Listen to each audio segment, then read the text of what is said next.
नमस्कार किसान भाइयों, जय गौ माता। आपका स्वागत है हमारे YouTube चैनल ग्रीन ऑर्गो फार्म में। और आज कई किसान भाई के फ़ोन आए थे कि हमारी जो टहनियाँ हैं तो उनको हम कब काटें।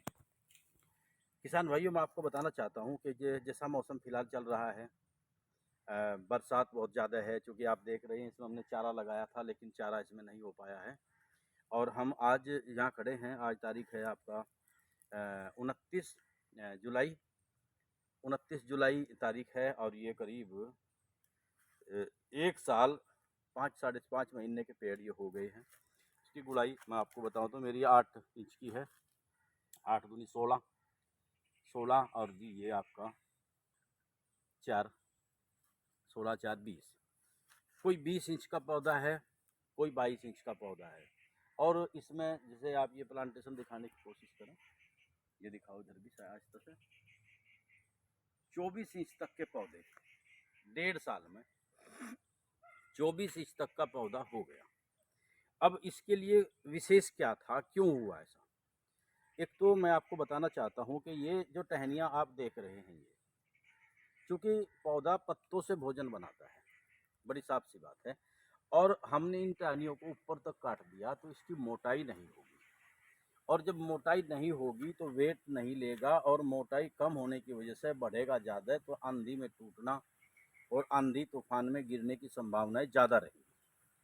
तो किसान भाइयों, फिलहाल ये पौधा चूँकि ये 1.5 साल का हो चुका है, 2 साल तक हम इसका कोई तने से कोई टहनी हम नहीं काटेंगे। उसके बाद जैसे हमारा 2 साल पूरा होगा तो थोड़ी टहनी हम यहाँ तक की आहिस्ता से लेंगे, जिससे नीचे को हमारा आराम से ट्रैक्टर चल जावे, हमारा हल निकल जावे। क्योंकि हम इसमें गेहूँ की फसल अक्सर लेते हैं और बरसात में हम इसमें चारे की फसल लेते हैं। लेकिन अब की बार बारिश ज़्यादा हुई, चारे की फसल हम लोग नहीं ले पाए। एक और विशेष चीज़ की तरफ मैं आपका ध्यान आकर्षित करना चाहूँगा कि अब आप अगर देख रहे हों तो आपको एक लाल तितली नज़र आएगी, लाल तितली। तो वो लाल तितली का मतलब यूँ है, इस पे जो सुंडी लगती है वो सुंडी एक विशेष प्रकार की होती है। क्योंकि हर चीज़ की, गन्ने की सुंडी अलग है, बरसीम की सुंडी अलग है, हर सुंडी अलग अलग तरह की होती है। इसकी सुंडी जो होती है कोंचनुमा सुंडी होती है, जिसको हम कोंच बोलते हैं। अगर वो आपके शरीर के आसपास कहीं लग जाएगी तो आपको तेज खुजली लगेगी, उसमें आपको वो बोला भर नुकसान दे देगी, आपकी त्वचा को सूजन आ जाएगी। और आम सुंडी जो होती है ऐसे नहीं होती है। तो इसकी सुंडी जो होती है उसको हम लोग कोंच बोलते हैं, और उसकी तितली लाल होती है। फिलहाल मैं देख रहा था, मैं कहीं दिखाने की भी कोशिश आप लोगों को करूँगा कि वो लाल तितली ही मुझे नज़र आई है। तो वो तितली, जो कि इसका जीवन चक्र होता है इल्ली से प्यूपा और प्यूपे से तितली, तो वो अंडे देगी। और अंडे देने के बाद चूँकि वो प्यूपे से बाहर निकल चुकी है, वो जो कोंच पिछली बार आई थी उसमें वो प्यूपे में थी और प्यूपे के बाहर निकल चुकी है। अब वो वयस्क होने के बाद उसको अपना गर्भ धारण करेगी, उसको फिर वो अमावस्या के आसपास अंडे देगी। तो इस तरीके से वो कोंच फिर नीचे से चलती है, यहाँ से आप देख रहे हैं, यहाँ से टोटल पत्तों को खाती हुई वो आप लोगों ने अक्सर अपने यहाँ भी देखा होगा। और नीचे आपको जैसे डीएपी के दाने होते हैं, एनपीके के दाने होते हैं, ब्रिक ब्रिक ब्रिक ब्रिक, तो पौधों के नीचे आपको वो नज़र आएंगे। मैं आपको दिखाने की कोशिश करूँगा अगर कहीं वो हुए भी तो।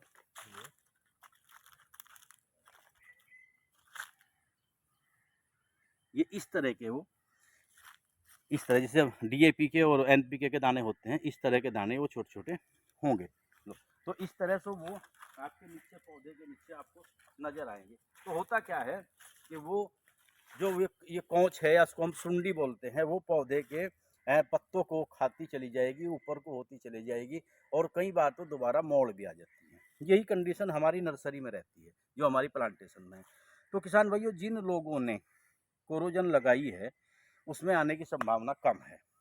आपके छोटे पेड़ हैं, अगर आ जाती है, आपने कोरोजन नहीं लगाई तो कोई भी कीटनाशक आप उसमें आप छिड़क दीजिए। जब जैसे आपको सुंडी वो बाहर निकलेगी, सुंडी नज़र आएगी, तब आप उसका छिड़काव कर दें, या फिर आप उसमें कोरोजन का छिड़काव इसमें कर दें। अच्छा, किसान भाई पूछते हैं अक्सर कि अब हम उसमें क्या डाल दें। तो फिलहाल तो चूँकि अब ये महीना सावन का महीना चल रहा है, उधर अगस्त की तरफ हम लोग बढ़ रहे हैं।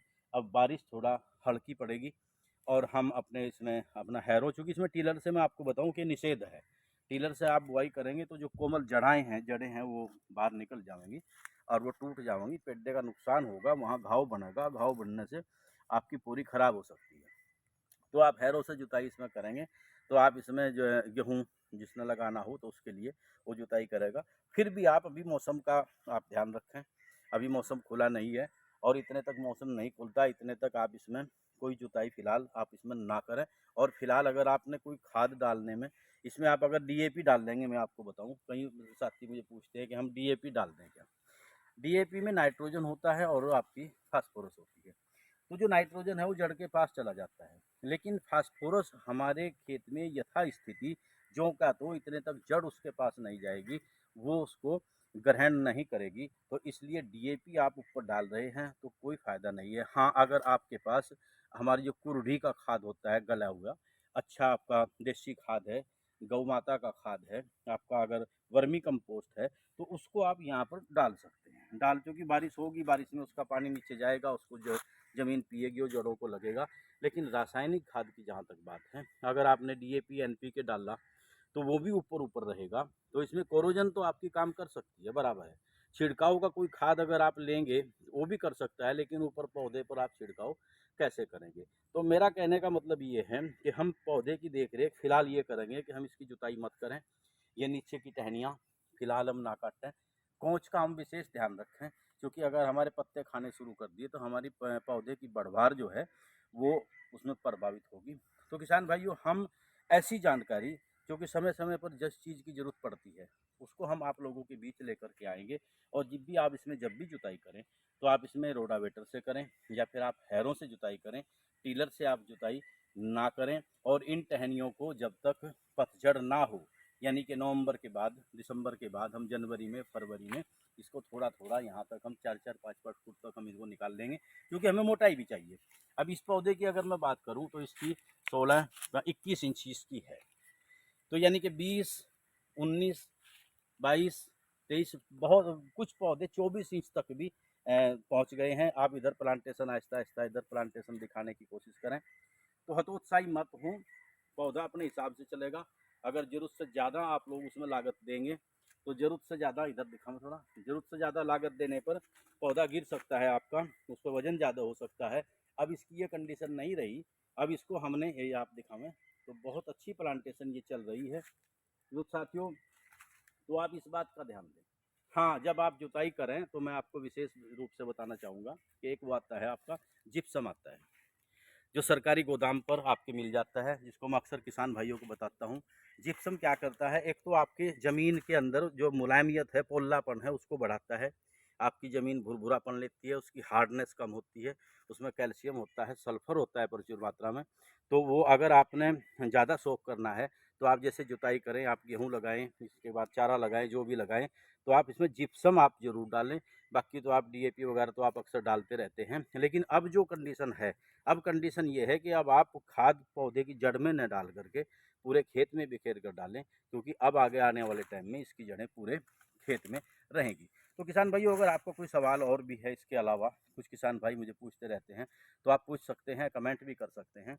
तो ऐसी ऐसी जानकारी हम आप लोगों के बीच अक्सर शेयर करते रहते हैं। विशेष ध्यान ये रखना है कि आप कोंच आपका पौधे का पत्ता न खाए, क्योंकि पत्ता नेचुरल होने के बाद कई लोग कहते हैं ये स्पॉट आ गए, जैसे ये काले काले स्पॉट हैं, ये कई लोग कहते हैं ये स्पॉट आ गए।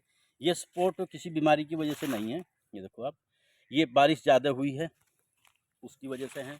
दूसरी बात, जो पत्ता अपनी एक अवस्था पूरी करता है, अवस्था के बाद उसको गिरना निश्चित है, तो उस वजह से ये स्पॉट हैं। बाकी अगर आप ऊपर देखेंगे, ऊपर चोटी पर जो पत्ते हैं तो उनके ऊपर कोई स्पॉट नहीं है, बिल्कुल साफ़ हैं। तो आप इस स्पॉट से घबराने की ज़रूरत नहीं है। तो आप ये छोटी छोटी बातें हैं, इसको आप जब जिप्सम आप ज़रूर डाल लें, और देसी खाद आप ज़रूर डाल लें, क्योंकि जीवांश कार्बन के बिना हमारी ज़मीन जो है वो अच्छी पैदावार जीवांश कार्बन के ओनली रासायनिक खादों के आधार पर नहीं देती। तो किसान भाइयों, थोड़ा सा आप लोग जीवांश कार्बन का भी विशेष ध्यान रखें। हरी खाद अब हम नहीं लगा सकते क्योंकि अब वो वक्त नहीं रहा, तो जीवांश कार्बन पर विशेष ध्यान दें, आप जिप्सम का इस्तेमाल करें। बाकी खाद आप लोग डालते हैं और ये कीट आप ना लगने दें। और इन्हीं शब्दों के साथ मैं आप लोगों से एक ही रिक्वेस्ट मेरी है कि मेरे चैनल को आप सब्सक्राइब करें, शेयर करें। अगर कोई सवाल है तो आप सवाल हमसे पूछ सकते हैं। हम 24 घंटे, चूँकि हमारा और आपका एक परिवार है, हम एक परिवार के मेंबर हैं, जो भी मुसीबत आती है किसान के ऊपर आती है, कभी अतिवृष्टि तो कभी अनावृष्टि। तो अब की बार बारिश बहुत ज़्यादा हुई, नहीं हुई तो बिल्कुल नहीं हुई। हम सूखे का हम कारण बनते हैं, सूखे की मार हम लोग झेलते हैं। तो किसान भाइयों, इन सभी आपदाओं के बाद भी हम लोग ज़िंदा हैं, हम लोग स्वस्थ हैं और अपने व्यवसाय को हम पूरी तरह से कर रहे हैं। तो आप हिम्मत मत हारिए। जिन लोगों के खेत में पानी का भराव है, प्रयास करिए वो पानी हम वहाँ से निकाल सकें जितना जल्दी हो सके। अगर कहीं नहीं निकलता है तो इतना जल्दी पौधा ख़राब होने वाला नहीं है। कई लोगों के सवाल होते हैं कि भाई साहब मेरे खेत में पानी भरा हुआ है, उसमें हम क्या डालें? इस हालत में हम उसमें कुछ नहीं डाल सकते। भगवान के ऊपर भरोसा करना है, चूँकि ये किसान का अधिकतर काम भगवान के भरोसे ही चलता है। तो इन्हीं शब्दों के साथ मैं इजाज़त चाहता हूँ आप लोगों से। आप लोगों का बहुत-बहुत धन्यवाद। कोई सवाल हो तो आप सवाल कर सकते हैं। तो आपका धन्यवाद। जय हिंद, जय किसान, जय गौ माता।